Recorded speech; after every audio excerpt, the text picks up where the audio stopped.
Alors, Nicolas Cloutier, puisqu'il y a de la grande visite et qu'elle est tout de bleu vêtue, a été délégué dans le vestiaire de l'Avalanche du Colorado aujourd'hui. Comment ça va, Nico? Ça va très bien. Toi, Jean-Charles? Très bien. Alors, très mauvais mois de janvier pour les standards établis avant Noël pour l'Avalanche. On joue à peine pour 500, 12 points en 12 matchs. Ça demeure un rouleau compresseur. Quand tu dis on est proche de la pause olympique, on a 9 points d'avance au classement général sur le deuxième, c'est pas pire pareil. Là. On va pas cracher dans la soupe, là. Ben oui. L'Avalanche incarne en ce moment le modèle de ce qu'est la superpuissance à travers la LNH. C'est quoi une équipe qui est au pic de sa fenêtre? C'est quoi une équipe qui est au sommet de sa courbe? C'est l'Avalanche du Colorado. Même que t'es pas sans savoir, Jean-Charles, que durant un récent passage au balado Bassou and Godin, le directeur général Kent Hughes disait quand le CH va compétitionner avec l'Avalanche, c'est le moment où on pourra échanger des choix de premier tour, échanger des espoirs au gradé, donc sacrifier l'avenir de l'organisation. Ouais. Je t'entends déjà, je sais à quel point. Tu la veux donc bien, ta grosse transaction, Jean-Charles. Hein? Non, mais... Je te la souhaite, franchement, je te la souhaite. Mais les statistiques que je vais montrer, les tableaux que je vais montrer, vont montrer l'océan encore qui sépare le Canadien, qui est une équipe encore en maturation. Avant les tableaux, là, j'adore Kent Hughes, là, puis habituellement, là, tu sais, puis probablement qu'il a laissé tomber une autre énorme vérité, là. Pour moi, c'est pas une vérité, c'est une énormité. C'est une des affaires les plus épouvantables que le GM a dites en entrevue depuis qu'il dirige le Canadien.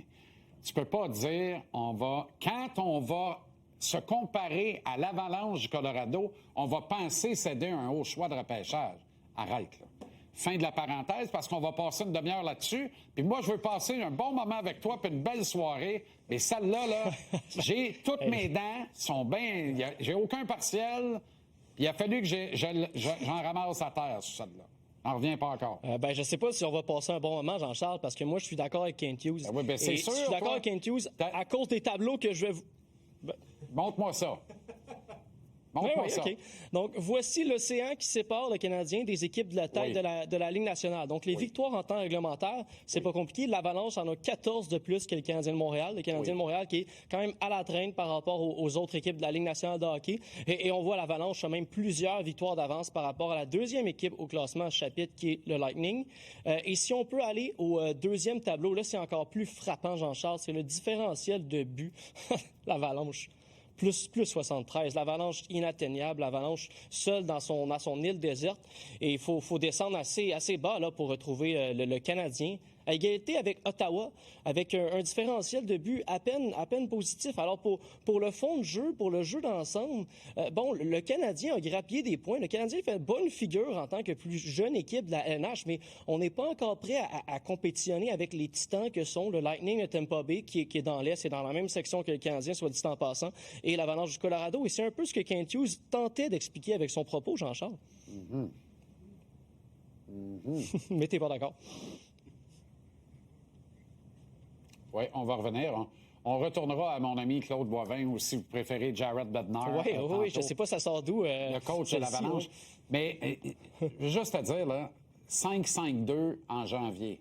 Et c'est drôle, hein? Ça correspond à la perte de 2 gars, pas 22. 2 gars. Landeskog et Taves. C'est 2 gars. Il y a un problème de qualité Logan O'Connor et Ross Colton. Oui, aussi. Il y a un problème de qualité dans la profondeur de cette équipe. Lorsqu'elle est en santé, c'est le rouleau compresseur.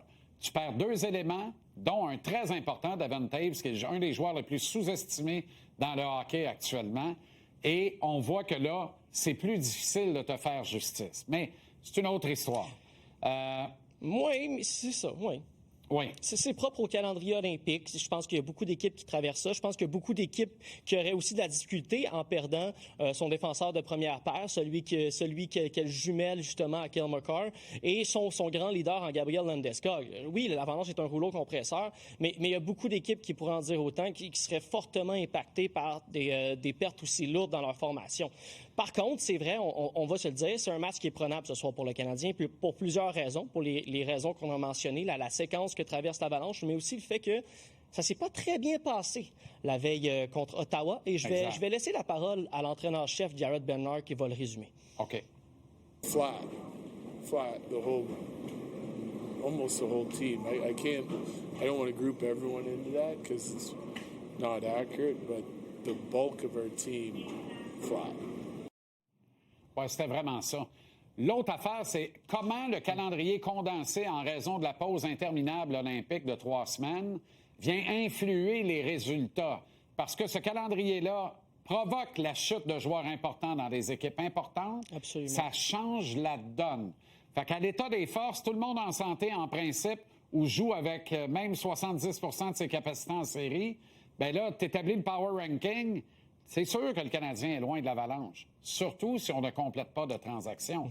Mais si les Islanders de New York complètent des transactions, puis que le Canadien dit, avant de donner un premier choix, on va ressembler à l'Avalanche, pas sûr qu'on est encore vivant quand le Canadien va ressembler à l'Avalanche, moi, là. Ton argument, c'est que tu es à un échange d'être dans ce groupe d'équipes-là, les équipes de points? Pas l'Avalanche du Colorado, qui pour moi est inatteignable, je le répète. OK. Mais il y a un coup à jouer dans l'Est cette année. J'inclus dans le coup à jouer le Lightning de Tampa Bay. Je l'inclus, le Lightning. C'est jouable. Je suis pas certain de ça. Là. Pas OK. certain. Si seulement on avait 30 autres minutes, Jean-Charles. Si seulement. Ben oui, mais là, qu'est-ce que tu veux? C'est ça qui est ça.